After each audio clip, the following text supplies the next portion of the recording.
Takole, tukaj pred najstarejšo trto na svetu, na Mariborskem Lentu, ob petkih zvečer organiziramo vinske dogodke.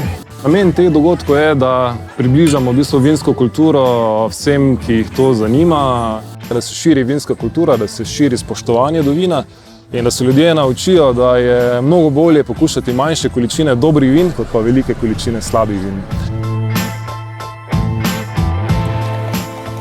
Tako kot kombiniramo pri mizi hrano in vino, tako mi tukaj kombiniramo vino in glasbo. Z vinom kombiniramo različne glasbene stile, od takšnih bolj ambientalnih, akustičnih variant, do kakšne skupine, ki celo vinsko dogajanje malo poživi.